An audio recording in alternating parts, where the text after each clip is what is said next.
April 22వ తేదీన మనకు కాశ్మీర్లో పహల్గామ్లో దొంగచాటున పాకిస్తాన్ ఉగ్రవాదులు మన యొక్క కాశ్మీర్లో ప్రవేశించి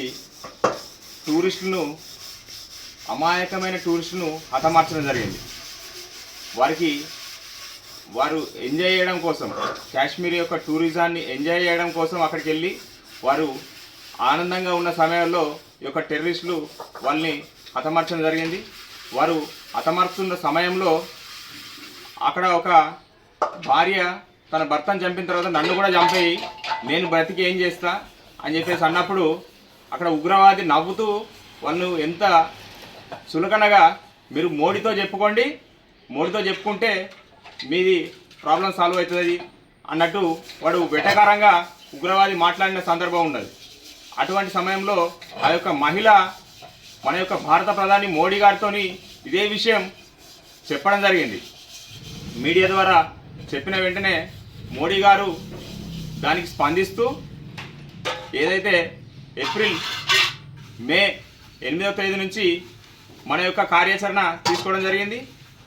ఇప్పుడు మోడీ గారికి చెబితే వారి యొక్క స్పందన ఎలా ఉంటుందో ఇప్పుడు పాకిస్తాన్ దాన్ని రుచి చూస్తుంది.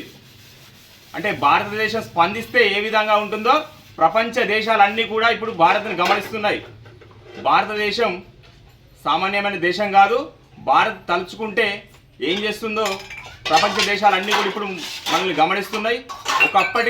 ఒకప్పటి లాంటి భారతం కాదు. ఇప్పుడు భారతం నయా భారత్, మోడీ గారి నాయకత్వంలో ఇప్పుడు భారతదేశం మనకు కొనసాగుతుంది. మోడీ గారి నాయకత్వంలో ఇప్పుడు విజయదుందుభి మోగిస్తుంది. పాకిస్తాన్ ఇప్పుడు యుద్ధం అంటే ఎలా ఉంటుంది? పాకిస్తాన్ యొక్క పౌరుల మీద ఎటువంటి హాని జరగకుండా కేవలం ఉగ్రవాద స్థావరాలనే లక్ష్యంగా చేసుకుంటూ యుద్ధం కొనసాగించడం జరుగుతుంది. ఇప్పుడు మనకు మసూద్ అజహర్ అని టెర్రరిస్టు మన యొక్క భారత్ పైన గత 30 సంవత్సరాల నుంచి దాడులు కొనసాగిస్తుండు. వాడిని కూడా హతమారుస్తుంది. పాకిస్తాన్కు బుద్ధి వచ్చేలా ఈ యొక్క చర్యలు కొనసాగుతాయి.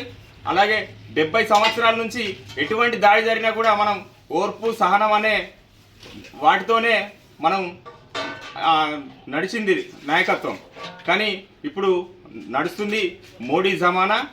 ఈ యొక్క జమానాలో మోడీ గారి నాయకత్వంలో భారత జోలికి వచ్చిన ఎవరైనా శత్రువులు ఉన్నట్టయితే వారికి ఎటువంటి బుద్ధి చెప్పాలో అటువంటి బుద్ధి చెప్తుంది.